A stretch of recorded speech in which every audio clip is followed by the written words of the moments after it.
This is Dr. Henry Stein, Director of the Alfred Adler Institute of San Francisco. In the following presentation, an interview with Sohia de Vries. Sohia and I discuss her remembrances of Alfred Adler, Lydia Sicher, Alexander Müller, Fritz Kunkel, Charlotte and Karl Bühler, Ida Lowry, Martha Hullab, Rudolf Dreikos, Ludwig Klages, Carl Jung, and Maria Montessori. Her vivid remembrances of Adler's teachings and memories of the child guidance clinics of Vienna highlight this rare historical document. This recording was made on April 23rd, 1980, in San Francisco. Sohia, could you tell me first a little about your early training and education before starting with Adlerian psychology, how you were first trained for what?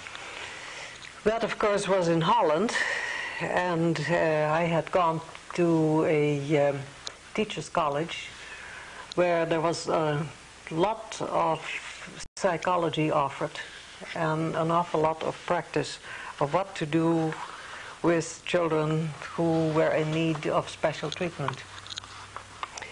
And after I got my bachelor's degree and tried out what I wanted to do, I started working at the suggestion of the director of the college with difficult children who either were sick and couldn't go to school, or who had difficulty with learning or with their behavior. And it was very gratifying because I had enough leeway to apply all sorts of new things, and to my astonishment later, when I had met Kunkel in Holland, there were a lot of things that he said should be done with difficult children, and that was my introduction to Adler. So that is how I came to Adler, through Kunkel and through the lectures Kunkel gave in Holland. What kind of man do you recall Kunkel being? Kunkel was an excellent speaker, and he could present the Adlerian psychology in a very easy, comfortable manner, so that it was accepted by people very readily. I would say he had a popular way of expressing himself, which was nice, and he was very much in demand for lectures, and all the big schools asked him to come and lecture for the faculty, not only but also for the parents. So there was immediately a beginning of making the ideas of Adler popular in a way that they wanted to hear more about it. And then later, when I studied Adler more thoroughly, I knew that the groundwork was there. I mean, there was a fertile ground to start working. That was actually the idea. I did not pick it up until later, because first there was marriage and my children, and I had a feeling as a young mother that you had to be with your children. So it was not until 1934 that I continued studying psychology and went very deeply into the Adlerian psychology. In 1935 I was in Vienna, and I took courses there with the different famous people. The first assistant that Adler had, that was Dr. Lydia Sicher. She always took over for him when he went to the United States. Do you have an early impression of Sicher? Sicher? Yeah, in those days. Very clear, very outspoken, always improvising what she said, going very far, both in the practical, technical side of psychology as well as the philosophical side of Adlerian psychology. And forceful in her presentation, and an absolute faithful defender of Adlerian psychology. She knew it inside out. When you say defender, was there a lot of resistance at the time? Oh yes, from the Freudian part there was still an awful lot of attack, and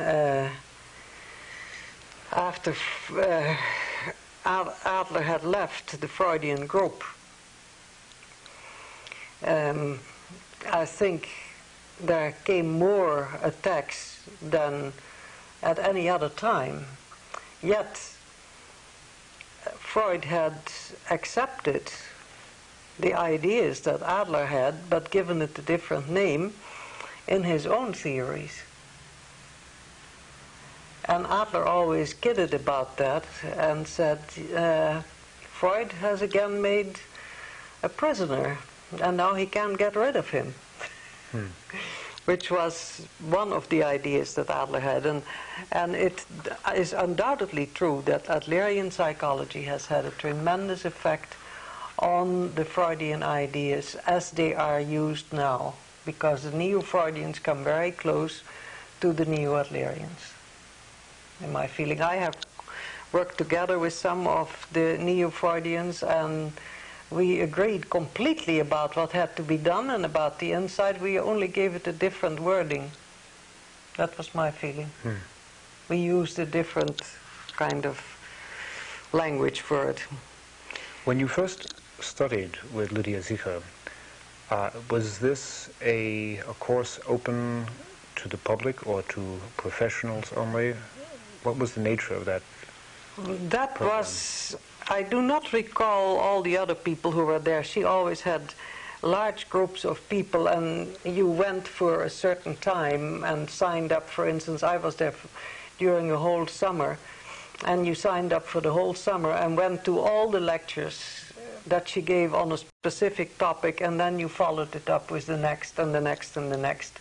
So this was a continuum. I also took my study analysis with Lydia Sicher, because it was found that you cannot practice well unless you have gone through a study analysis yourself. So I did that. And then another one was Alexander Müller, who was one of the close co-workers of Adler. And that was the beginning of a very long cooperation and friendship, because later Müller came to Holland, and we worked together for quite a long time. In the beginning, when I went back to Holland, he had supervised my work for 2 years, which was also a thing that was absolutely necessary. And then later, many, many years later, when I was already teaching individual psychology in the Dutch Adlerian group, we both were teachers in the same years that the students had to take. And at one time there was a course that lasted for 3 years, and finally it was brought back to 2 years. But that was a very thorough going from one thing to the other, and have different people who were thoroughly trained in Adlerian psychology to teach others how to do this, followed by exams, written and oral. So we really tested them out, and there were some that fell by the wayside, that were not good enough in our idea and were not permitted to practice. We didn't give them a certificate. What was Müller like when you first started working with him? Müller was very philosophical, and went into a lot of comparison with other psychologies and with a lot of philosophy. And he projected, for instance, Ortega y Gasset as one of the people who was very close to Adler. And if you read Ortega y Gasset, then you find that, yes, this fits very much. Then later he talked about Heidegger, who was the beginner of the existentialism. He was the real existentialist. Sartre was not recognized as a real existentialist by Alexander Müller. He said that's a deviation and that is not the real thing because the philosophy was different. So he was a tremendously generous person. I have known him and his wife as close friends for many, many years. And later when he went to live in Zurich in Switzerland and established an Adlerian chapter there, I have visited him, and we talked always, shopped for quite a long time, and then we had a pleasant visit. So until his death I have known him and kept up correspondence. Very fine man, and all these people did not think in the first place about making money, but they thought about helping people. And I have found that that is different from what sometimes is found in the United States.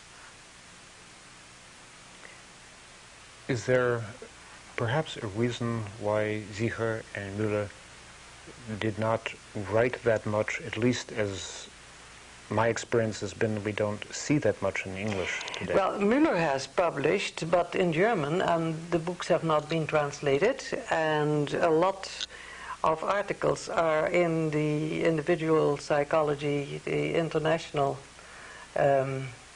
periodicals by Lydia Sicher, and she lectured an awful lot, and these lectures have been taken, but she talked later in English because she was in Southern California. She was established a group in Los Angeles, and that's where I met her again when I came to the United States. But not all of it has been published, and some of the things have been written in German and have not been translated. So there's a lot to be done in translations. Yes. I'd like to go back to this summer in Vienna, 1935. That sounds like a very intense, busy time. Oh yes, because I also wanted to get a specific certificate, and that was in the Kinderübernahmestelle from Charlotte Bühler. That was a place where children were placed who were up for adoption or who had to be placed in a home, and they were evaluated. And Charlotte Bühler with Hetzer had made a different kind of tests that were especially good for testing these children in their development. So it was not an IQ test, but it was how well is their hearing developed, and their seeing, their putting two and two together, their small muscle development, their large muscle development, all these different facets. And you had to go through quite a rigorous amount of working in the clinic before you got a certificate that you knew what it was all about and that you could do this. And I did it and got my certificate. So that is what I did as practical work. And then I went to all the different places where the Adlerians were having guidance clinics, and participated in those. They were open to the public. The first thing that was always asked was, is there anybody in the audience you know? Was asked of the child or of the parent. And then they looked around and they said, no, nobody I know. All right, then people can stay, and if there was someone they knew, then that person had to leave, which was fair. And then the child was also told that if there was something he had to say that he did not want anybody else to hear, then they would step outside in another room. And that happened a couple of times. There was always someone who wrote down what the child said. The child had had a physical before he came in, to be sure that physically he was all right, or that abnormalities were noted. And then the counseling was done in front of the people who were interested in hearing this and learning more about it. So there were an awful lot of psychology students who came especially to hear what was going on. Do you recall who was the psychologist or psychiatrist who gave these demonstrations? I was there with Ida Lewy, who was very famous and excellent Adlerian, and Martha Holub. Both excellent. And there was always a physician, and there was someone who wrote everything down. So there were 3 people. Do you have any other impressions of these people? Did you have any sustained contact with Ida Lewy? Ida Lewy died. We had her over in Holland quite a few times to lecture, and she was marvelous. She had a keen knowledge and a keen intuition. And she knew exactly how to approach a child from the very beginning and win the child over. It was amazing what she could get out in the first half hour that she saw a child. And immediately went in the same direction, the way Adler had taught us actually, because he did the same thing.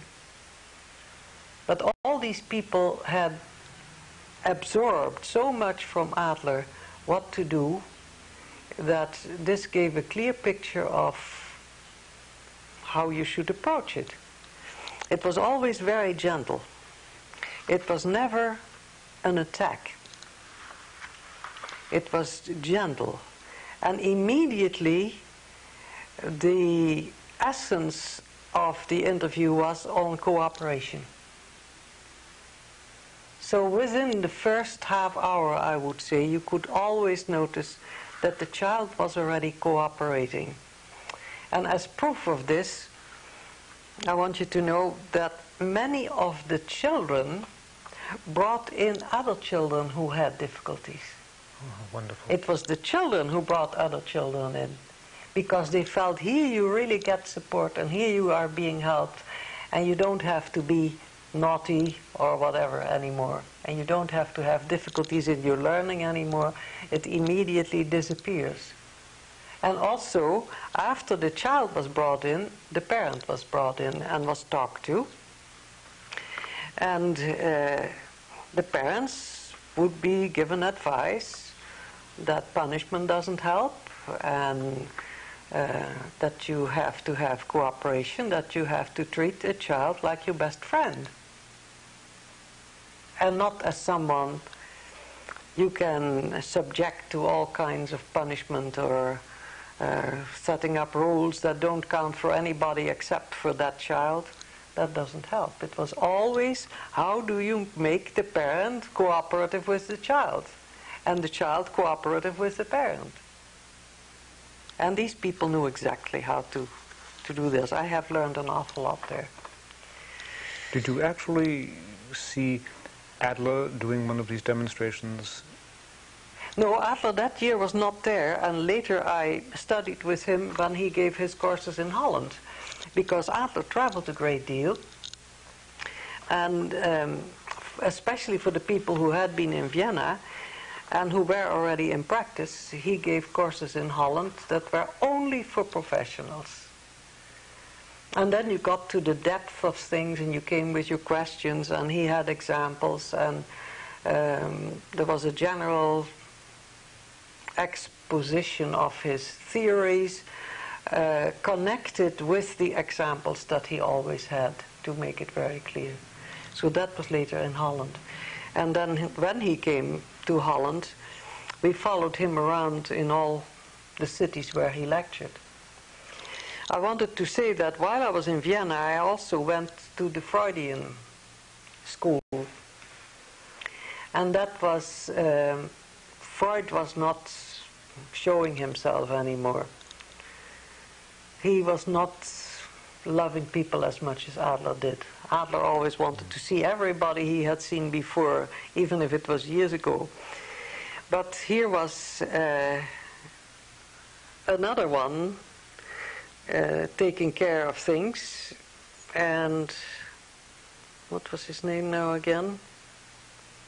I'll tell you in a minute. And we were shown the cases in an anteroom. The counselor talked with the patient, then closed the door and came to us and explained what the conversation had been and which phase of the development and which phase of the treatment the person was. Eichhorn, of course, Eichhorn. He was the one.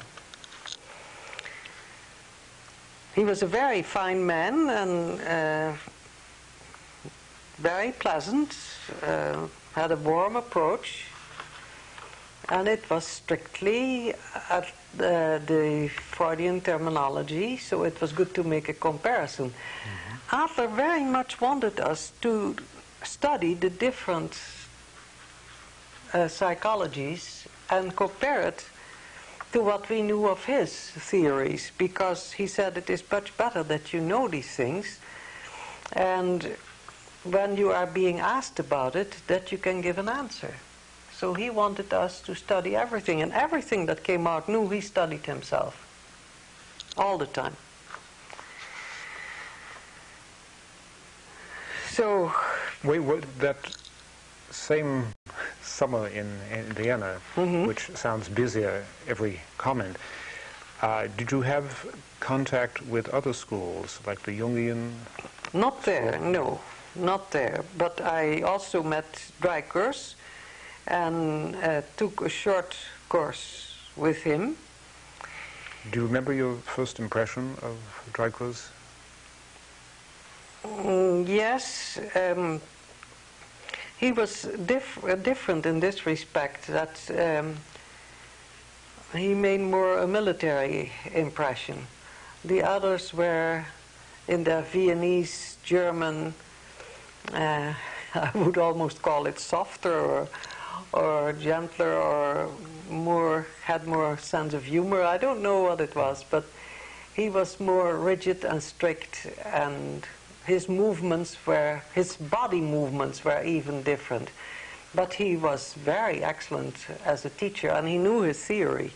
He was a doctor there, and he was very highly respected as a doctor.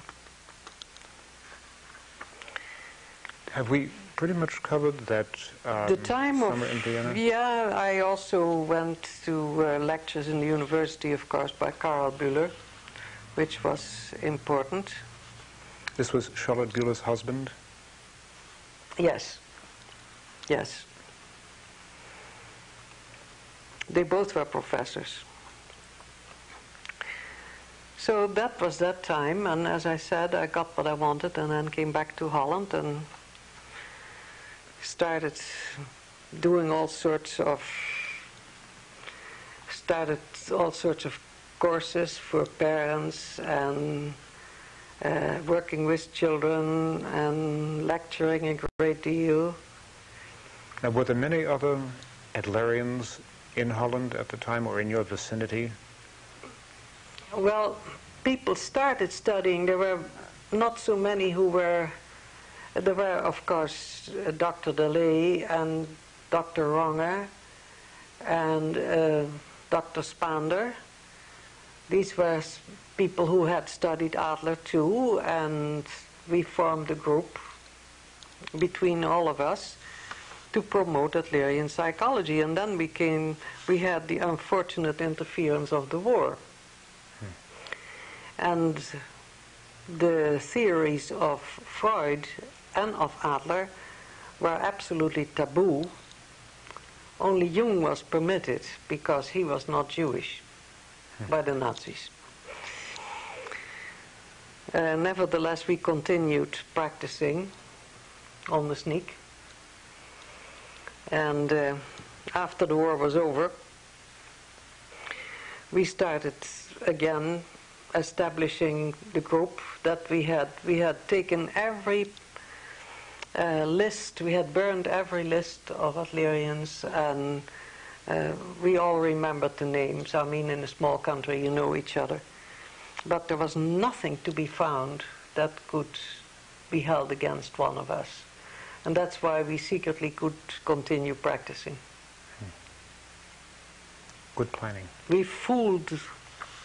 the Nazis as much as possible. And maybe as Adlerians we could easily see through what they were doing. You see, they functioned in a compartmentalized way. And one office functions by its own and had its pride in bringing out the best. And the other office exactly the same. And the third one exactly the same. But they didn't connect so much with each other, so the one didn't know about the other. And we found that out very quickly. They confiscated everything. They confiscated, for instance, bicycles. Well, I needed a bicycle. So I went to one office to get a permit for my bicycle. And they asked me what I needed it for. I said, I'm a psychologist. Oh, that was all right. They didn't ask what kind of a psychologist, because that belonged to another office. So you didn't ask that question. And then I had my bicycle, which was very dangerous because I knew that it could be taken any time. And after I had used it for the purpose I needed it, that was to go to another city for funeral of a member of the family, we took the bicycle apart and hid it again. And then, of course, one day they came to the door and said, you have a bicycle. And I said, well, you know, you confiscate bicycles on the road. How could I keep a bicycle? This was a question. And the man turned around and walked off. So I kept my bicycle, be it in pieces.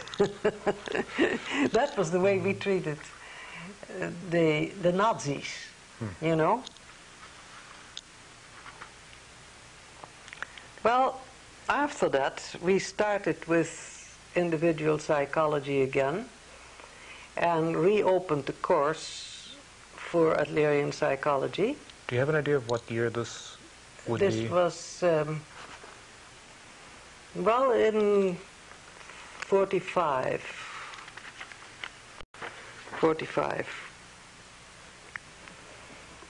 And I was one of the teachers at the school. That was for people who had gone through studies already at the university and who wanted to know more specifically about Adlerian psychology because they needed it for their work. So we had judges, and juvenile judges especially, and we had educators, many teachers, we had social workers, we had some young doctors. All these people came to learn more about Adlerian psychology and applied it in their work. They had to study hard because we were very tough on them, and we demanded that everything that could be read was studied. After 1 year they had an exam, and first written and then oral, and after the second year there was another exam. That's how we did it. What city in Holland did you? That was in Amsterdam. And I practiced in Haarlem, which was west of Amsterdam. Now, had you, this is 1945, had you worked with Klages yet? You had mentioned him to me in the Well, past. you see, we had in Holland the International School for Philosophy. And it is just like someone who is famous and lives in San Francisco and lectures in Los Angeles. It is about that distance in Europe to go to Holland and lecture in a specific center that is meant as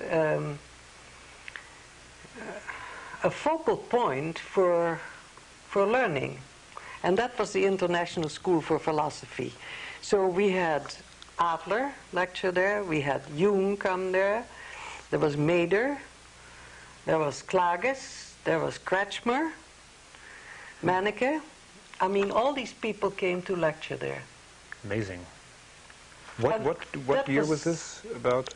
Or well, what that was, it was before the war and it was after the war, because during the war they were closed. So immediately after the war we picked up where we left off and did all these things. And I do not know exactly when I heard Klages, whether it was before or after the war, and Kretschmer and all these people. But it was very important for a general study. Don't forget, I was still going for my PhD in those days, and I still had to finish that. I could not do it during the war because you were supposed to give an oath of allegiance to Hitler. And I refused to do that, and I said, no, then no PhD, I'm not going to do this. So I stopped studying altogether at the university, not by myself. And from all these people we learned a great deal. Jung was very interesting. He presented a lot of cases, and it was fascinating to hear him give his explanations, and his knowledge about antiquity and history was phenomenal, absolutely phenomenal. And every symbol from a dream or a memory that people had, he could explain as something that had happened before, that was our common unconscious. And that is what it came from. Now, the other side of the coin was that after he had presented so many cases, the last day we asked him, Dr. Jung, would you please tell us how did these cases come out? And he said, oh, well, some was very unfortunate because the case I mentioned you the first day committed later suicide, and the case I mentioned you the next day was also a suicide, and he had several suicides, and that did something, you know, that took something away from the splendor of his presentation. It sounded almost as if his interest was in the aesthetic or the artistic almost more than the therapeutic side. Yes, I have talked to someone who had had a treatment by him. This was actually a good friend who had gone to Zurich and had had a treatment, and he said, it is fascinating because I know exactly now why I do the things I do. But he still did the same things.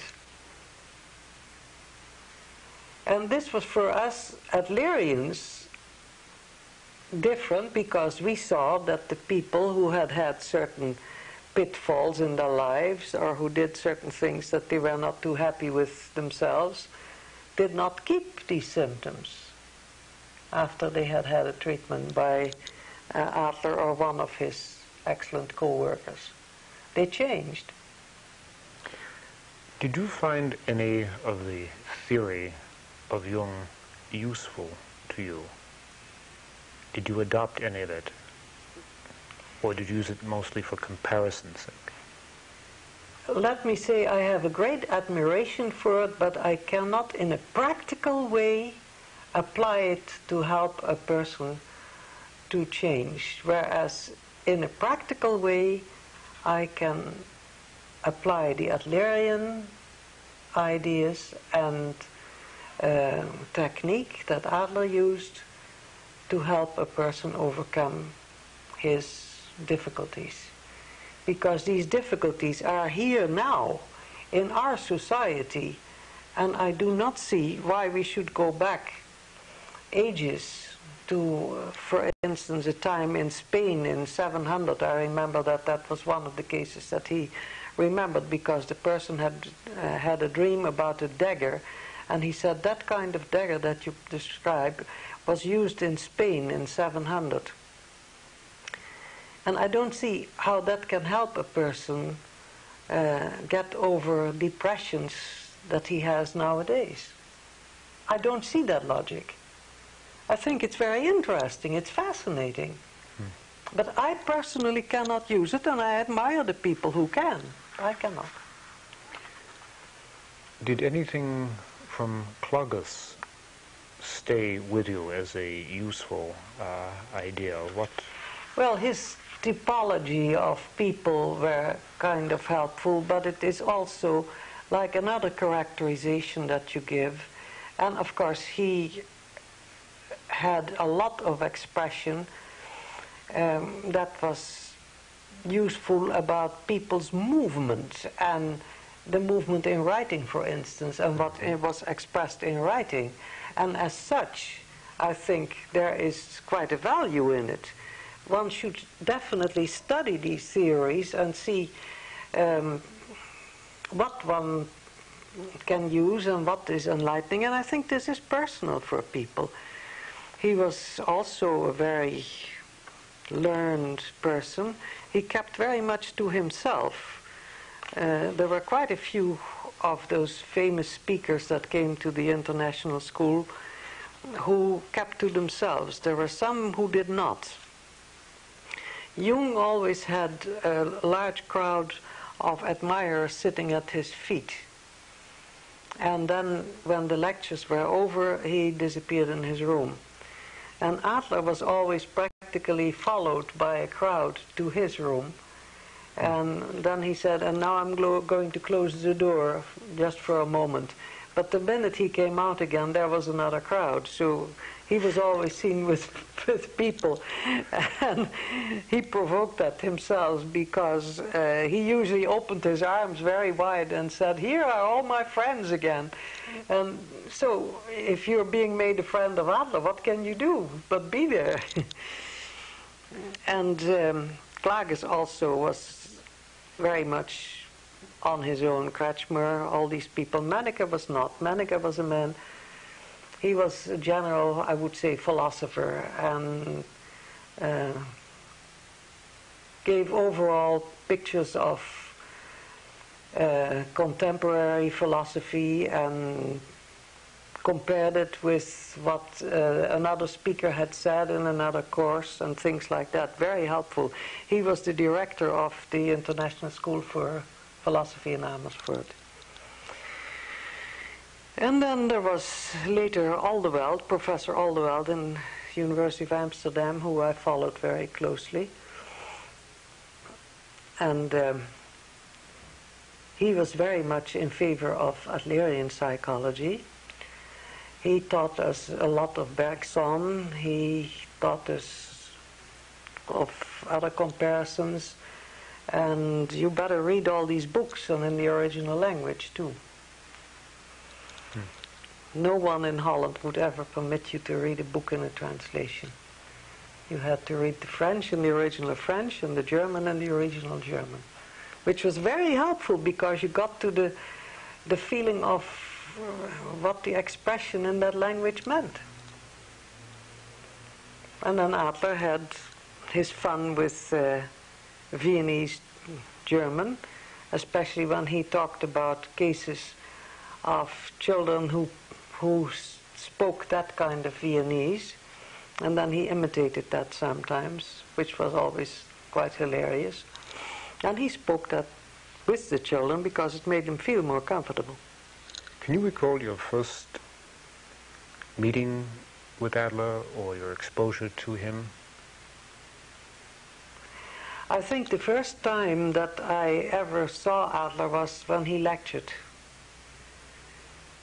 And then you saw this short man coming to the fore with the friendliest expression on his face that you can imagine, and immediately starting to talk.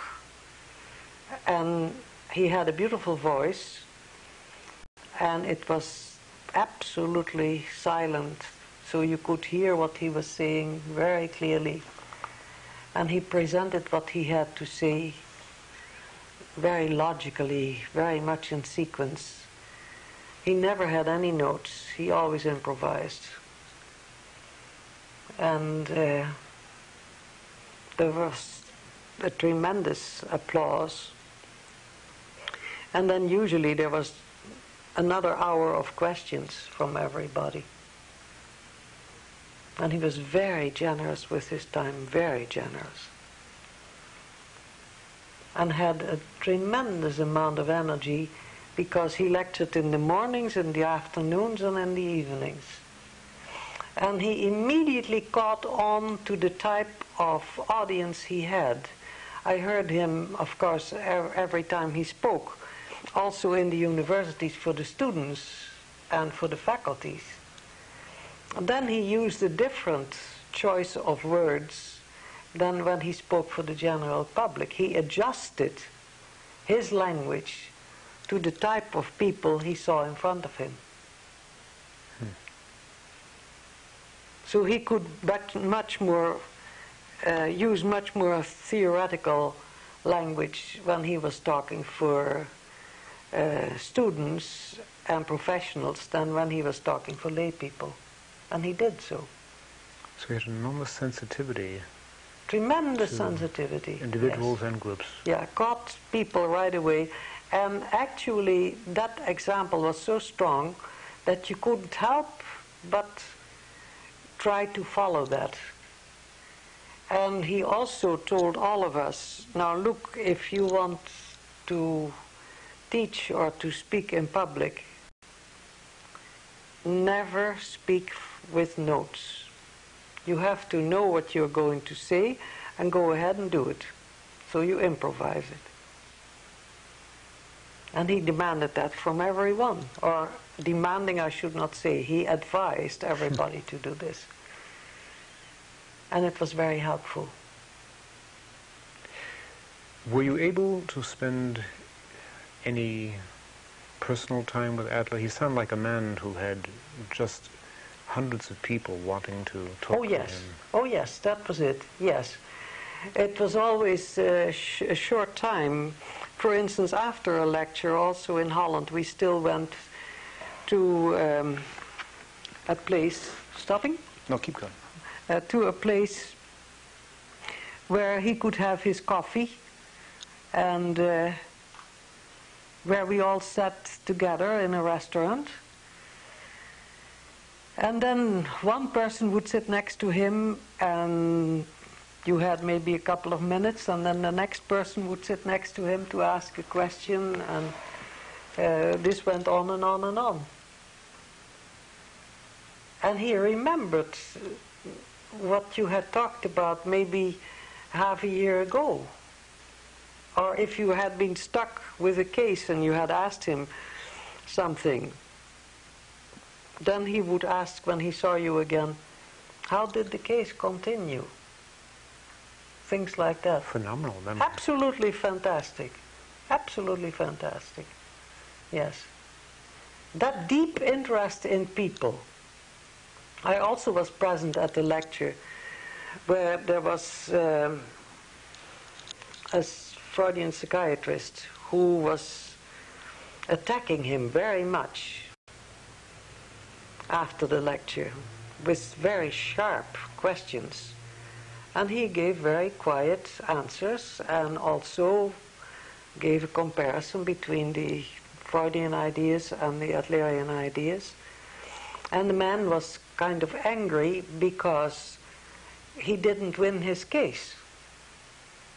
And you could feel in the general public that people were on the side of Adler. And when the lecture was over, Adler stepped off the podium, went to this psychiatrist and extended his hand and said, I hope this was not too unpleasant for you. Things like that. How considerate. Just fantastic what the man always did. And he lived what he preached, absolutely. He seemed to be on a very demanding schedule of lecturing, talking with people. Tremendous. Did he have time during this for much of a private practice? He did have time because the cases that he had, he took from day to day, and he also, of course, when he was settled, the time, for instance, that he was in New York and was teaching there, he could have a private practice too. But when he had cases while he was traveling, he usually took them from one to the next day and the next and the next, and could do something so quickly that someone else could either take over or it was already settled and he later could come back. But he was busy in the morning, in the afternoon, in the evening. There was not a dull moment. And later everybody said, we have really asked too much of him, because he was always ready to give before his death, you know. And he knew that his heart was not working so well anymore and did not pay any attention to it. He should have. Did he take good care of himself? I mean, he worked very hard. Do you have an idea? Did he eat well, have enough sleep? Oh yes, and he, yes, he did. There was only one thing that he sometimes forgot, and that was his appearance. Little casual? This was very funny.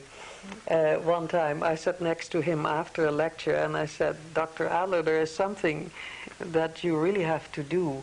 Send this coat, please, to the cleaners tonight. He said, what? What did I?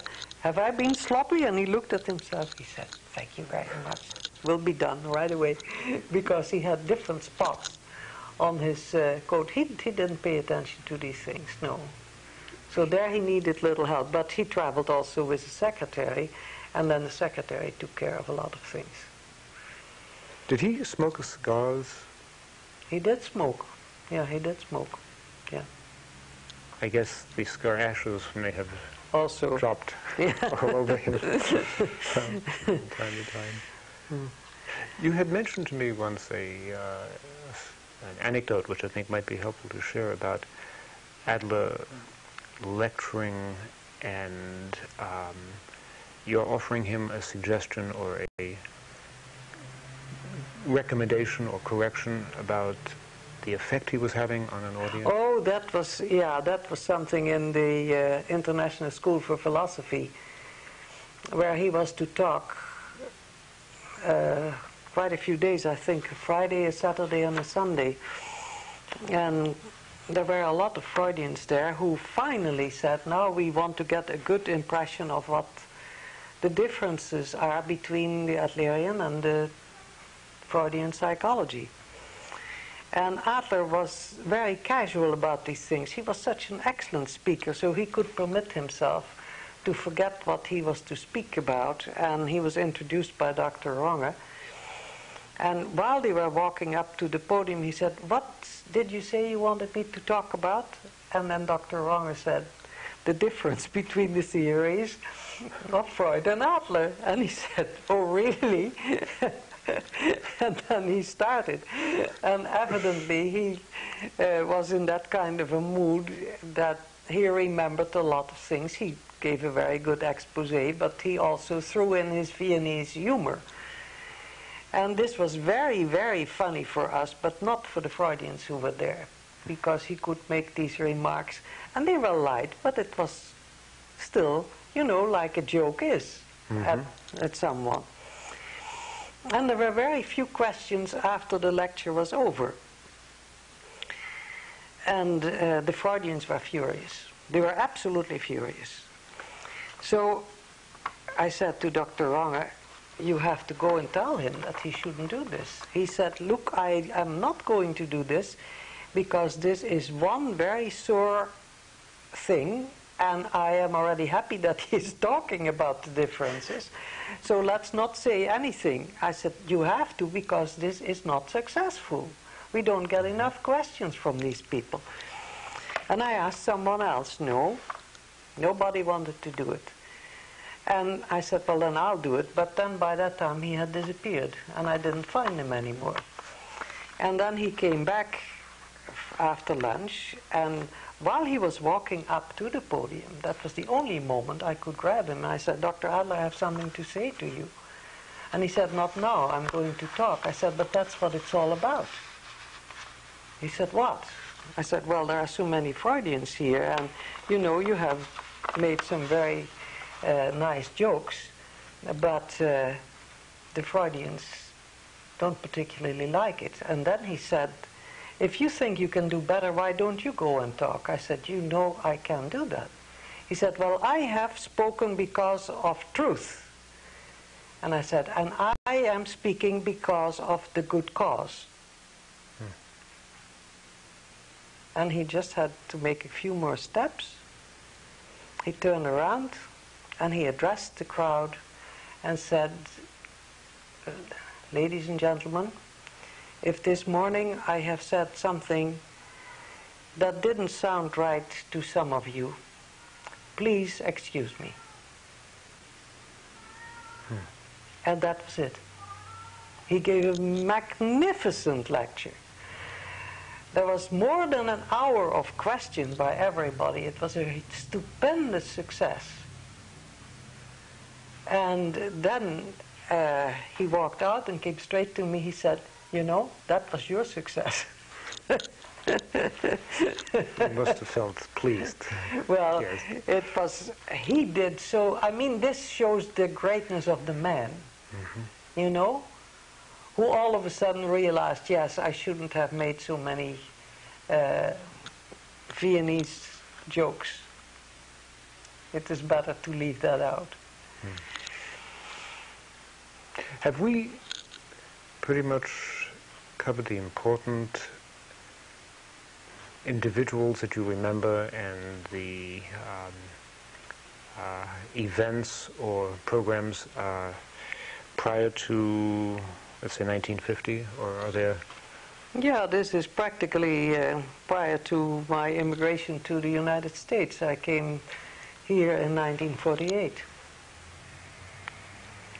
And then started in Southern California, where Lydia Zicher at that time was, and they asked me immediately if I would lecture there and if I also would take cases there.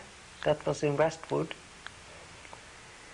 And I started practice and had my private practice in San Marino, till I moved up in 1954 to Oakland. So I lectured there and all sorts of things. I also recall, I don't know which year that was, that I gave a lecture one time at one of our conferences, individual psychology conference, but I don't know which year. It was in Los Angeles.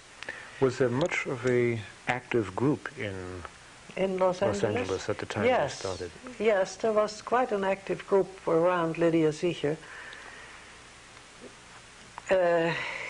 My objection was that it was kept a little bit in the same way it had been in Vienna, and you cannot remake Vienna in the United States. They always were short of money, and they let people pay very, very little. So if they had started an American fee system, it would have been better. And the thing would have functioned a lot better. But to let the person pay, for instance, at that time, 50 cents for treatment for an hour, you couldn't exist. That couldn't be done. So we always had to raise money one way or the other in order to take care of the patients. And that part I didn't like. That was the way it had been done in Vienna. And Lydia Zicher wanted to continue this. And I think in America you have to do it the way Americans are used to it. So that was my objection. Her lectures were always excellent, and we asked, by that time Drycourse was already in America, and we asked Drycourse to come down and give lectures, and there were several others who could lecture. I lectured myself quite a bit and gave courses, and then it was extended. And then, as I said, I later moved to Oakland in '54, and started private practice. And in 56 till 73, that was 17 years, I also worked in Lincoln Child Center with very disturbed children, and lectured quite a bit, and still kept some private practice. So then pretty soon we established the Bay Area, San Francisco Adlerian group that later has been taken over. And what else? Who were some of the people who were initially involved in that first group formation of the San Francisco Bay Area Society for Adlerian Psychology? I think that Lucy Ackerknecht for some time took care, and it was what's his name in the teacher in what's his name? Schneider? Yeah, Edward Schneider was in here. Edward Schneider was in there, yes, and there were a couple of Ted other Gruby. people. Also, yes, Gruby. yeah, and there were a few other people, and they all have died. They. Well, Schneider is passed away. Schneider has died, yeah. Yeah. And there was. What kind of man was Schneider? I met him once, briefly, and Dr. Schneider was a very knowledgeable Adlerian. He practiced in San Francisco. Mm-hmm. Very excellent man, but he had suffered very much through the war, the World War. Mm-hmm. And the First World War, it had been horrible in Austria, you know. People didn't have anything to eat. It was terrible. So that, I felt, was a shadow on his existence. There was another woman, I recall those days, and I remember a woman, was it Blanche Weil? Blanche Weil, yes. Weil. Yes, we worked Blanche with Weil. Mm-hmm. Yes. Was she a teacher or therapist? She was also a therapist, an Adlerian therapist, yes. Yeah. And she had, like I had, studied with Montessori. In Europe I had studied also with Montessori. Yes, we didn't really talk about that at all. Well, it comes to mind now. Yeah. That was in my days when I still was so involved with children with learning difficulties. And then Montessori was also someone who came to lecture in Holland. And there were quite a few Montessori schools. And later they went up to the university. You could have all the way through Montessori education. What was your remembrance of Montessori, Maria Montessori, when she lectured? You saw her working.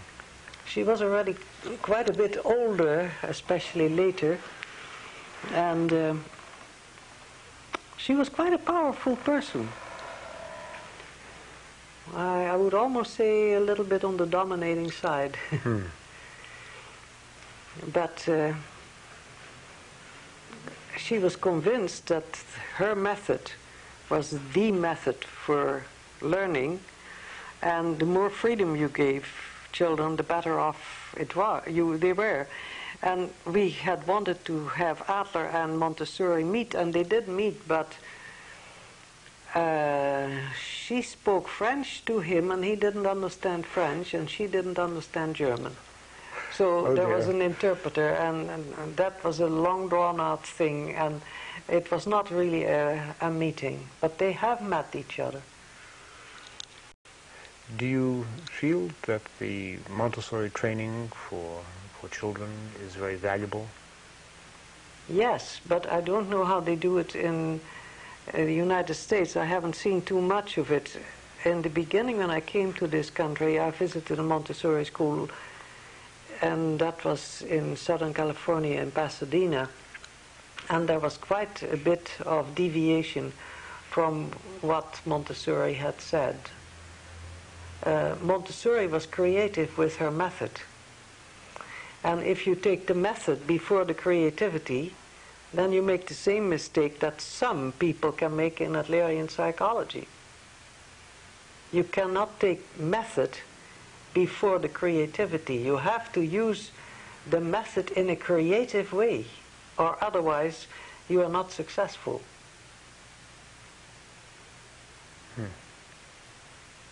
What the difficulty with Montessori was in schools, that some teachers believed that the children had to use the material in a specific sequence. And Montessori said, no, they have a free choice. So there you get creativity. And then it is not a sequence that they all do it the same way, but they do it in different ways. And you don't demand that they all, after 1 year, are at a certain point, but you say we have, say, 3 years to learn this much material. Now, you can be behind in one and you can be advanced in the other, but at 3 years you all are at the same point. And it always evens out. That's the amazing thing. In the schools in Holland, where the Montessori method was used, I could see that they all were at the same point at the end. But in the middle, no. They were at different points of development, according to their own growth and development. So you always saw happy children, because they didn't feel that they were specifically behind. They did what they could do.